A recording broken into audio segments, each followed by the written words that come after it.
حدیث پاک میں آتا ہے کہ ملک الموت اترتا ہے، اس کے ساتھ 4 فرشتے ہوتے ہیں. وہ چاروں فرشتے آتے اس کی پٹائی شروع کر دیتے ہیں. ابھی پرسوں یہ حدیث میں نے پڑھی ابن ماجہ میں کہ ملک الموت کہتا ہے ایتھا النفس الخبیثہ کانت فی الجسد الخبیث، اے خبیث روح جو خبیث جسم میں تھی، اخرجی باہر آؤ. اب وہ واپس تو ہو نہیں سکتا، اپنے آپ کو روک تو سکتا نہیں، تو وہ حیران پریشان خوف زدہ. تو اس کے جواب میں اس کو ملک الموت کہتا ابشری ابشری بحمیم وغساق وآخر من شکلہ ازواج، تیار ہو جا خوفناک عذاب کے لیے اور کھولتے پانیوں کے لیے، کانٹے دار جھاڑیوں کے لیے اور بے شمار عذاب کی شکلوں کے لیے. تو اس کی روح کو جب کھینچتے ہیں تو رگ رگ سے وہ کٹ کٹ کے نکلتی ہے، تو سارا وجود زیر و زبر ہوتا ہے.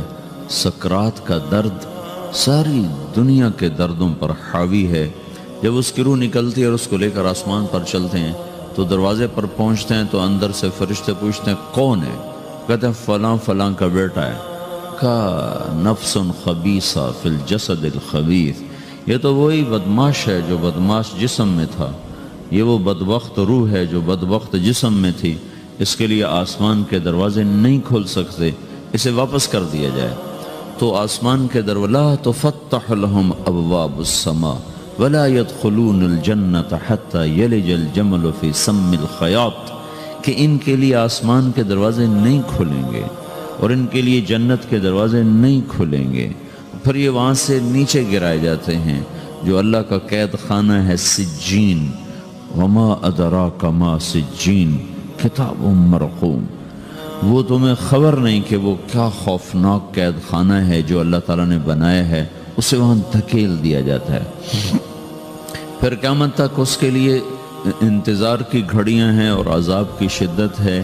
اور جب کوئی نیک آدمی اللہ تعالیٰ کے دربار میں جانے کا اس کا وقت آتا ہے تو اللہ تبارک و تعالیٰ فرماتے ہیں ان الذین قالوا ربنا اللہ ثم استقاموا تتنزل علیہم الملائکۃ الا تخافوا ولا تحزنوا وابشروا بالجنۃ التي کنتم توعدون نحن اولیاؤکم فی الحیاۃ الدنیا وفی الآخرہ ولکم فیہا ما تشتہی انفسکم ولکم فیہا ما تدعون نزل من غفور الرحیم. جب کوئی نیک مرد عورت کے جانے کا وقت آتا ہے تو اس کے لیے بھی فرشتے آتے ہیں اور آ کر اس کو خوشخبری دیتے ہیں اور آ کر اس کو تسلی دیتے ہیں کہ آپ غم نہ کریں، پیچھے والے بھی آپ کو مل جائیں گے، آپ خوف نہ کریں، آگے ساری منزلیں آپ کے لیے آسان ہیں، آپ کے لیے جنت بھی تیار ہے، رب بھی مہربان ہے. اور حدیث پاک میں آتا ہے کہ ملک الموت اور 4 فرشتے آتے ہیں. وہ 4 فرشتے اس کو سہلاتے ہیں، دباتے ہیں کہ موت کا درد اسے محسوس نہ ہو. اور ملک الموت فرماتے ہیں ایتھا النفس الحمیدہ کانت فی الجسد الحمید اخرجی، اے نیک روح جو نیک جسم میں تھی باہر آؤ. کیا کرو؟ وابشری بروح وریحان ورب راض عنک غیر غضبان، آپ کو بشارت ہو آپ کے لیے جنت تیار ہو چکی ہے اور وہاں کی ساری نعمتیں آپ کے لیے میسر ہو چکی ہیں اور اللہ آپ پہ راضی ہو چکا ہے اور اللہ آپ پہ خوش ہو چکا ہے. اس پر اس کی روح کو نکالا جاتا ہے.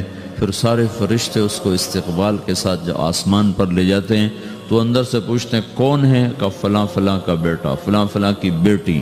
کہتے ہیں نفس حمیدہ فی جسد حمید، یہ تو نیک روح تھی جو نیک جسم میں تھی، مرحبا بہی. اس کو ہم سب استقبال کس کا کرتے ہیں اور ایک دم آسمان کے دروازے کھلتے ہیں. پھر وہ پہلا، دوسرا، تیسرا، چوتھا سارے آسمان پار کرتا ہوا اللہ پاک کے عرش کے نیچے کے جا کر، مرد ہے یا عورت، وہاں جا کر سجدے میں سر رکھتا ہے اور اللہ تعالیٰ فرماتے ہیں ہاں اس نے ہمیں خوش کیا، ہم اسے خوش کریں گے. اور اس کو عافیت کے ساتھ وہاں آسمان میں، پہلے آسمان سے لے کر اللہ کے عرش تک یہ سب ویٹنگ روم بنے ہوئے جہاں اللہ اپنے اپنے درجات کے مطابق جنت والوں کو ٹھہراتا ہے.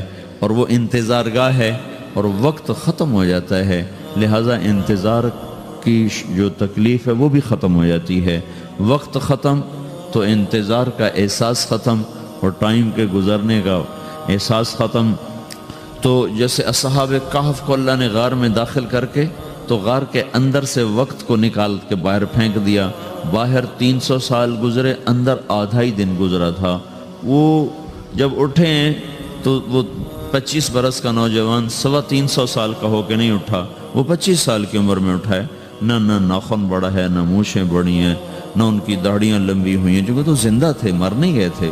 تو زندہ کے تو بال بھی بڑھتے ہیں، ناخن بھی بڑھتے ہیں، لیکن وہ اس طرح اٹھے کہ 300 برس گزر گئے اور 25 برس کا نوجوان 25 سال کی عمر میں اٹھا ہے، 20 برس کا 20 برس کی عمر میں اٹھا ہے۔ اور وہ کہنے لگے کم لبثنا، بھئی کتنا ٹھہرے ہیں، کہ یومن او بعض یومن، لگتا ہے کوئی دن آدھا دن ٹھہرے ہیں۔ وہ صحیح کہہ رہے تھے۔ باہر اللہ تعالیٰ نے وقت کی گھڑی کو چلائے رکھا اور اندر غار میں اس کو سوئچ آف کر دیا، نکال دیا، یہاں وقت کو داخل نہیں ہونے دیا۔ تو وقت کے گزرنے سے جو بھی اثرات مرتب ہوتے ہیں وہ ان پر مرتب نہیں ہوئے، تو وہ 20 آدھا ہی دن کے بعد اٹھے ہیں، باہر 300 سال، اندر آدھا دن۔ یہی کچھ اللہ تبارک و تعالیٰ برزخ میں کر دیتا ہے، وقت کو ختم کر دیتا ہے، گزرنے کا احساس نہیں ہوتا ہے۔ تو اس طرح میرے عزیزو، یہ دو موتیں ہر انسان دیکھتا ہے، یا وہ جنت کے فرشتوں کا استقبال دیکھتا ہے یا جہنم کے فرشتوں کی مار اور پٹائی کو سہتا ہے۔ رابعہ بصری رحمۃ اللہ علیہ کا انتقال ہونے لگا تو انہوں نے رات کو فوت ہوئی، تو انہوں نے اپنی خادمہ کو بلا کے فرمایا کہ کسی کو بتانا نہیں، جب میں مر جاؤں تو پڑوس میں 2-4 کو بلا کر نا میرا جنازہ پڑھوا دینا، اور جس کرتے میں تہجد پڑھتی تھی وہی میرا کفن بنا دینا، اور صبح بے شک لوگوں کو بتا دینا، میرے مرنے کے بعد میری میت کو رکھنا نہیں، فوراً دبا دینا۔ تو جب ان کا انتقال ہوا تو انہوں نے پڑوس کے 2-4-10-20 آدمی بلائے اور ان کو تدفین تجہیز سب کچھ ہو گئی۔ صبح شور مچا کہ وہ رابعہ بصری کا انتقال ہو گیا۔ تو اگلے دن وہ خواب میں اس خادمہ کو ملی اور کہا بیٹی تیری بڑی مہربانی، تو نے میری وصیت کے مطابق عمل کیا۔ اس نے دیکھا کہ انہوں نے ایک خوبصورت سبز لباس پہنا ہوا ہے، تو وہ فرمانے لگی، انہوں نے سوال کیا کہ آپ کے ساتھ قبر میں کیا ہوا؟ تو وہ کہنے لگی کہ میرے پاس منکر نکیر آئے تھے اور مجھ سے کہنے لگے من رب کی، تیرا رب کون ہے؟ تو میں نے کہا سبحان اللہ، 40 برس جس کو میں نہ بھلا سکی اس کو 4 ہاتھ زمین میں آ کے میں بھول جاؤں گی۔ ان کا 42 برس کی عمر میں انتقال ہوا تھا۔ تو وہ کہنے لگے سبحان اللہ، جس کو میں 40 برس نہ بھولا سکی میں اسے 4 ہاتھ زمین کے اندر آ کے بھول جاؤں گی۔ تو منکر نکیر کہنے لگے اس کا کیا حساب لینا؟ پھر انہوں نے پوچھا کہ وہ آپ کا وہ کرتا کہاں گیا تہجد والا جس میں آپ کو کفن دیا تھا؟ کہا وہ اللہ نے مجھ سے لے لیا ہے اور میرے اعمال کے خزانے میں رکھ دیا ہے، قیامت کے دن میرا وہ کرتا بھی میرے ترازو میں تولا جائے گا، اور مجھے یہ لباس پہنایا ہے جو جنت کا لباس ہے۔ یہ بھی ایک موت ہے۔ اس طرح بھی لوگ مرتے ہیں۔ اور دوسری بھی ایک موت ہے، ہمارے علاقے کی بتا رہا ہوں، اپنے علاقے کی۔ ایک زمیندار مر گیا، اس کی قبر کھودی، ساری بچھوؤں سے بھری ہوئی، ایسے جیسے چیونٹیاں پھر رہی ہوتی۔ تو انہیں وہ بند کر کے دوسری کھودی، ساری بچھوؤں سے بھری ہوئی۔ پھر وہ بند کر کے تیسری کھودی، ساری بچھوؤں سے بھری ہوئی۔ قبرستان میں اتنے بچھو کہاں سے آ گئے؟ یہ زمین کے بچھو نہیں ہے، یہ آخرت کی بلائیں ہیں جس کے ساتھ اب اس سے قیامت تک رہنا ہے اور گزارا کرنا ہے۔ تو یہ 2 طرح کی موتیں روزانہ لوگ مرتے ہیں، روزانہ لوگ مرتے ہیں۔ جب نماز کا وقت ہوتا ہے ملک الموت ساری دنیا کا چکر لگاتا ہے اور دیکھتا ہے کون پڑھ رہا ہے کون نہیں پڑھ رہا، کون پڑھ رہا ہے کون نہیں پڑھ رہا۔ جو نماز کی پابندی کرتا ہے اس کی موت آسانی سے ہوتی، جو نماز میں غفلت کرتا ہے اس کے ساتھ موت کے وقت شدت اور سختی اختیار کی جاتی۔ تو بھائیو، یہ ایک جسم ہے، ایک روح ہے۔ روح باقی رہنے والی چیز ہے، جسم مٹ جاتا ہے، پھر اللہ سے قیامت کے دن نیا جسم عطا فرمائے گا، ایک نیا جسم دیا جائے گا۔ روح وہی ہے جو اللہ کے خزانوں میں جمع ہو جاتی ہے۔ نافرمان کی سیاہ کالی روح ہوتی ہے، فرمان بردار کی روشن چمکدار روح ہوتی ہے۔ تو اللہ نے کچھ تقاضے جسم کے رکھے ہیں اور کچھ روح کے رکھے ہیں۔ جسم کے تقاضے پورے نہ کرو تو یہ پریشان ہو جاتا ہے، روح کے تقاضے پورے نہ کرو تو یہ پریشان ہو جاتی۔ روح کی پریشانی جسم سے زیادہ ہے، چونکہ روح کی طاقت جسم سے زیادہ ہے۔ جسم مٹی سے بنا ہے، اس کی غذا بھی مٹی سے نکلتی ہے، روح آسمان سے ہے، اس کی غذا بھی آسمان سے ہے۔ روح کا تعلق جب تک اللہ سے نہیں جڑتا اس سے بھوک اور پیاس لگتی رہتی ہے۔ جسم کو جب تک روٹی اور پانی نہ ملے یہ تڑپتا اور پریشان رہتا ہے۔ جیسے اللہ تعالیٰ نے ہمارے جسم میں روٹی اور پانی کی طلب کو بے ساختہ رکھ دیا ہے۔ میں بیان کے دوران بھی پانی پی رہا ہوں، آپ دیکھ رہے ہیں کہ مجھے میرا حلق سوکھ جاتا ہے، مجھے طلب محسوس ہوتی ہے، پانی، حلق سوکھتا ہے پانی کی طرف بھاگتے ہیں، بھوک لگتی ہم روٹی کی طرف بھاگتے ہیں۔ یہ ایک ایسا اندر میں آٹومیٹک سسٹم ہے کہ ہم اس کو آف نہیں کر سکتے۔ یہ سوتے سوتے بھی بھوک کی وجہ سے آنکھ کھل جاتی، سوتے سوتے پیاس کی وجہ سے آنکھ کھل جاتی ہے۔ یہ ایسا خود اللہ تعالیٰ نے ساختہ نظام بنایا ہے کہ آپ اپنے جسم میں روٹی اور پانی کی طلب کو نہیں نکال سکتے۔ میرے عزیزو، ٹھیک اسی طرح اللہ نے انسانی روح میں اپنی طلب رکھ دی ہے اور اپنے رسول کی طلب رکھ دی ہے۔ یہ دو طلب ایسی ہیں کہ یہ آپ کے جسم روح سے نکل نہیں سکتی۔ جیسے بھوکا روٹی نہ کھا لے، پیاسا پانی نہ پی لے، اسے چین نہیں آ سکتا۔ وہ روح جو اللہ اور اس کے رسول سے نا آشنا ہے، جب تک وہ وہاں تک پہنچ نہیں جاتی اسے چین نہیں آ سکتا، اس کا اندر پریشان رہے گا۔ 1997 میں جب جنید جمشید سے میری پہلی ملاقات ہوئی تو اس نے مجھ سے یہ سوال کیا کہ مولوی صاحب، ایک پاکستانی نوجوان جس گلیمر کو خوابوں میں دیکھتا ہے، وہ گلیمر تو مجھے زندگی میں ویسے ہی حاصل ہے۔ میرے چاروں طرف زندگی کا رقص ہے اور میری زندگی کی ہر خواہش، ہر السلام علیکم، ویلکم بیک ٹو مسلم سیرہ۔ ایسے ہی بیانات سننے کے لیے ہمارے چینل کو سبسکرائب کریں اور بیل آئیکن کو ضرور دبائیں۔ شکریہ۔ تمنا پوری ہے، اس کے باوجود میرے اندر اندھیرا ہے، میرے اندر خلا ہے۔ مجھے لگتا ہے میں وہ کشتی ہوں جس کا کوئی ساحل نہیں، جس کی کوئی سمت نہیں، جس کا کوئی گھاٹ نہیں۔ یہ کیوں ہے؟ میرے ساتھ تو ایسا نہیں ہونا چاہیے۔ ایک عام لڑکا تو کہتا ہے ہائے کاش یہ ہوتا، اس کو وہ نہیں ہو رہا تو پھر وہ پریشان ہے، ہائے یہ ہوتا، ہائے وہ ہوتا۔ تو میں تو ہائے نہیں کرتا ہوں، میری تو ہر لذت اور خواہش میرے سامنے تشتری میں سجا کے پیش کی جا رہی۔ میں کیوں ایسا کر رہا ہوں؟ میں ہائے ہائے کیوں کر رہا ہوں؟ میرا اندر ویران کیوں ہے؟ میرے اندر میں خلا کیوں ہے؟ یہ وہی خلا ہے کہ وہ روح کی پیاس کو شراب میں بجھانا چاہتا ہے، وہ روح کی پیاس کو لڑکی میں بجھانا چاہتا ہے، وہ روح کی پیاس کو موسیقی سے بجھانا چاہتا ہے، وہ روح کی پیاس کو دنیا کی رعنائیوں میں 5 اسٹار ہوٹلوں سے بجھانا چاہتا ہے۔ روح کیا جانے روٹی کیا ہے، شراب کیا ہے، پانی کیا ہے، عورت کیا ہے، موسیقی کیا ہے، گھنگرو کیا ہے، پائل کیا ہے، چھنکار کیا ہے۔ روح کو ان چیزوں کی کیا خبر؟ امریکہ میں ہماری ایک جماعت تھی تو 4 لڑکے 2 لڑکیاں، 4 لڑکیاں 2 لڑکے مسلمان ہوئے۔ تو ایک لڑکے کا نام رکھا تھا ابراہیم، اور اس کو جب پڑھایا نا کلمہ، انہوں نے کہا ہائے، انہوں نے کہا ہائے، اور دونوں ہاتھ یہاں رکھے سینے پر، دل پر، کہا ہائے۔ تو ہمارے ساتھی ہیں ڈاکٹر اختر، وہ کہنے لگا کیا ہوا کیا ہوا؟ کہنے لگا جب سے ہوش سنبھالا یہ جگہ خالی تھی، یہ تیرے کلمہ پڑھانے پر بھر گئی ہے کہ میری خوشی سے ہائے نکل گئی۔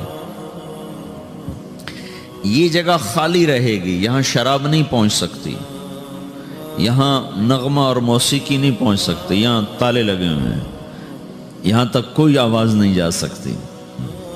دل کے تاروں پر ایک ہی نغمہ چڑھ سکتا ہے اور وہ اللہ کی یاد کا ہے اور اللہ کی محبت کا ہے اور اللہ کے رسول کی محبت کا ہے۔ باقی کوئی مضراب ایسا نہیں جو ان تاروں کو چھیڑ سکے، باقی کوئی چیز، آواز ایسی نہیں جو دل کی دنیا پر جا کر دستک دے سکے۔ یہاں بند دروازے ہیں، یہاں صرف اللہ پہنچے گا، اللہ کے رسول کا تعلق پہنچے گا، باقی کوئی چیز یہاں نہیں جا سکتی۔ تو چونکہ آج ہمارا علم غلط ہو گیا، پنکھا بند کرو، ہمارا علم غلط ہو گیا ہے، تو ہم نے ان دنیا کی چیزوں کو سب کچھ سمجھ کر اس کی دوڑ لگانا شروع کر دی ہے۔ تو روح آسمان سے ہے، اس کا تعلق اللہ سے بناؤ بھائیو۔ اللہ کا تعلق پائے بغیر نہ کوئی مرد مکمل ہے نہ کوئی عورت مکمل ہے، اور چونکہ براہ راست اللہ کو کوئی پا نہیں سکتا، چونکہ وہ ہمارے سامنے نہیں، اس کے اور ہمارے درمیان لاکھوں کروڑوں پردے حائل ہیں، تو تو اللہ اپنے بندوں میں سے ایک کو منتخب کر کے اپنا رسول بناتا ہے، اس پر اپنا آپ کھول دیتا ہے، پھر اسے کہتا ہے جا لوگوں کو بتا کہ یہ زندگی اللہ کو پسند ہے۔ وہ اللہ کا جو رسول ہے وہ بندوں اور رب کے درمیان واسطہ بن جاتا ہے۔ اللہ نے ہمیں حضرت محمد صلی اللہ تعالی علیہ وسلم جیسا رسول دے دیا۔ اللہ تعالیٰ نے اپنا آپ کسی کو نہیں دکھایا۔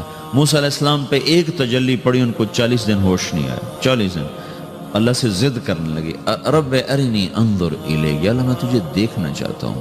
اللہ تعالیٰ نے کہا موسیٰ یہ ہو نہیں سکتا۔ موسیٰ علیہ السلام اللہ کے نبی نے فرمایا لاڈلے نبی تھے، اللہ پاک سے ضد کر لیا کرتے تھے۔ پھر کہنے لگے نہیں یا اللہ میں نے ایک دفعہ تو ضرور دیکھنا ہے۔ تو اللہ تعالیٰ نے کہا اچھا تم ایسا کرو، میں طور پہ تجلی ڈالوں گا، فَإِنِ اسْتَقَرَّ مَكَانَهُ فَسَوْفَ تَرَانِي، تو میں تجلی ڈالتا ہوں طور پر، اگر طور کھڑا رہا تو بھی دیکھ لے گا۔ تو اب اللہ خود سامنے نہیں آیا، صرف ایک تجلی اللہ کے عرشوں کے اوپر سے آنا شروع ہوئی ہے، بیچ میں آپ فاصلہ گنے، اور پھر وہ آ کر فَلَمَّا تَجَلَّى رَبُّهُ لِلْجَبَلِ، پھر وہ جبل پر پہاڑ پر آئی ہے، جَعَلَهُ دَكَّا، وہ پہاڑ ریزہ ریزہ ہو کر ہواؤں میں بکھر گیا، وَخَرَّ مُوسَى صَعِقًا، اور موسیٰ علیہ السلام بے ہوش ہو کے گرے۔ اور جب ہوش آیا فلما افاقا، ہوش آتے کہنے لگے سبحانک یا اللہ تو پاک بے عیب، میں تیرے بارگاہ میں توبہ کرتا ہوں، میں واقعی نہیں دیکھ سکتا ہوں۔ ہاں کلام کا شرف ملا ہے، زیارت نہیں ہوئی۔ اللہ تعالیٰ نے حضرت محمد صلی اللہ تعالی وسلم کو مکہ سے اٹھایا اور بیت المقدس تک پہنچایا سواری پر، کہ دنیا اسباب کی ہے، یہاں سبب اختیار کیا، سواری کے پر بٹھا کر وہاں پہنچایا، اور اس کے بعد جب اوپر بلایا ہے تو پھر براق کی ضرورت نہیں پڑی، اوپر قدرت کا جہان ہے، اوپر اپنی قدرت سے بلایا ہے۔ یہ بیچ میں دیکھو نا کتنا بڑا، آپ اگر ہوا سے اوپر چلے جاؤ، یہ 500 میل ہوا کا غلاف ہے، اس سے اگر اوپر چلے جائیں گے نا تو آپ خود بم بن کے پھٹ جائیں گے ایک دھماکے کے ساتھ، چونکہ ہر انسان کے اوپر ہوا کا ایک پریشر ہے، کوئی 280 من کے قریب ہر انسان کے اوپر ہوا کا پریشر ہے۔ اس پریشر کو توڑنے کے لیے میرے اندر خود ایک پریشر بنا ہوا ہے جو اس کو توڑ رہا ہے۔ جب یہ ہوا کا پریشر میرے اوپر سے ریلیز ہو جاتا ہے تو میرا اندر کا اپنا پریشر بم کی طرح پھٹے گا اور مجھے پرزے کر دے گا۔ اس لیے وہ خلائی لباس بنایا جاتا ہے جس میں وہ مصنوعی پریشر دیا جاتا ہے تاکہ اوپر جا کر یہ پھٹ نہ جائیں۔ ہمارے نبی جس کرتے اور تہمد میں تھے اسی کرتے اور تہمد سے بیت المقدس سے چلے ہیں اور ہوا کو نہیں پار کیا، 7 آسمان ہی پار کر لی۔ اور پہلے آسمان پر حضرت آدم علیہ السلام نے استقبال کیا ہے، اور دوسرے آسمان پر حضرت عیسیٰ علیہ السلام، زکریا علیہ السلام، یحییٰ علیہ السلام نے استقبال کیا ہے۔ تیسرے آسمان پر حضرت یوسف علیہ السلام نے استقبال کیا ہے۔ چوتھے پر حضرت ادریس علیہ السلام نے استقبال کیا ہے۔ 5ویں پر ہارون علیہ السلام نے استقبال کیا، اور 6 پر موسیٰ علیہ السلام نے استقبال کیا، اور 7ویں آسمان پر ایک بیت اللہ دیکھا ہے جس کا طواف ہو رہا ہے۔ استقبال کو کوئی موجود نہیں، ایک بڑے میاں ایسے ٹیک لگا کے بیت اللہ کی یوں ٹیک لگا کے بیٹھے ہیں، گوٹھ مار کے، دونوں ہاتھوں کے ایسے گوٹھ مار کے بیٹھے ہیں، ان کی سفید داڑھی ہے، وہ نہیں اٹھے ہیں۔ باقی تو نبی بھی سامنے کھڑے ہوتے تھے استقبال کو، لیکن یہ بزرگ نہیں اٹھے ہیں۔ تو آپ نے پوچھا یہ کون بزرگ ہیں؟ تو جبریل نے کہا یہ آپ کے دادا ابراہیم علیہ السلام ہیں۔ آپ خود چل کے آگے گئے ہیں، وہ قریب آئے تو وہ اٹھے اور آپ کو گلے لگایا، ماتھا چوما، پیار کیا۔ سارے نبیوں نے استقبال کے دوران کہا تھا ہمارے بھائی آ گئے، مرحبا ہمارے بھائی آ گئے، لیکن جب ابراہیم علیہ السلام سے ملاقات ہوئی تو انہوں نے فرمایا مرحبا میرا بیٹا آ گیا، مرحبا میرا بیٹا آ گیا ہے۔ اور یہ جو حالانکہ مرتبہ تو ابراہیم علیہ السلام کا چھوٹا ہے، ہمارے نبی کا مرتبہ بلند ہے، لیکن رشتے میں ابراہیم علیہ السلام کا مرتبہ بلند ہے اور ہمارے نبی کا مرتبہ چھوٹا ہے۔ ابراہیم علیہ السلام اوپر جا کر دادا بن رہے ہیں اور یہ نیچے پوتا پڑ پوتا بن رہے ہیں، تو رشتے کی نسبت میں آپ چھوٹے ہیں وہ بڑے ہیں۔ مرتبے اور مقام میں تو اللہ کے بعد آپ کا اور آپ کے سامنے کوئی ہے نہیں، بس اوپر اللہ اور نیچے اللہ کا رسول ہے، باقی سب نیچے ہیں۔ لیکن یہ امت کو سبق دینا تھا کہ اللہ تعالیٰ کو معلوم تھا کہ آنے والی یہ جو نسل ہے یہ ماں باپ کے نافرمان ہوں گی، چونکہ انہیں صرف پیسہ کمانا، آپ کا بھی قصور نہیں، آپ کو ٹیکسٹائل سکھائی جا رہی، کوئی ماں باپ کی تعظیم تو نہیں سکھائی جا رہی ہے۔ اور خود آپ کے ماں باپ نے آپ کو نہیں بتایا کہ ماں کسے کہتے ہیں، باپ کسے کہتے ہیں۔ جس چیز نے بتانا تھا وہ آپ نے پڑھا نہیں، وہ تو دین نے بتانا تھا، قرآن نے بتانا تھا، سیرت نبی نے بتانا، وہ سیرت آپ نے پڑھی نہیں، قرآن آپ نے پڑھا نہیں۔ آپ کا سارا زور لگا پہلے وہ ایف ایس سی کو پاس کرنے میں، پھر ٹیکسٹائل میں آ گیا تو اب دھاگا کیسے بنتا ہے، آپ کا سارا علم ہے کہ دھاگا کیسے بنتا ہے۔ یہ علم آپ نہیں پڑھ رہے کہ انسان کیسے بنتا ہے، یہ مشین کیسے چلتی، آپ یہ سیکھ رہے ہیں۔ یہ انسان کیسے چلے یہ کسی ادارے میں نہیں سکھایا جا رہا۔ وہ اداروں کا یہ موضوع ہی نہیں کہ انسان بناؤ، اداروں کا موضوع ہے بس روبوٹ بناؤ جنہیں بس دھاگا بنانا آتا ہو، کسی کو دوائی بنانی آتی ہو، کسی کو حل بنانا آتا ہو، کسی کو بم بنانا آتا ہو، کسی کو کپڑا بنانا آتا ہو، کسی کو لوہا بنانا آتا ہو۔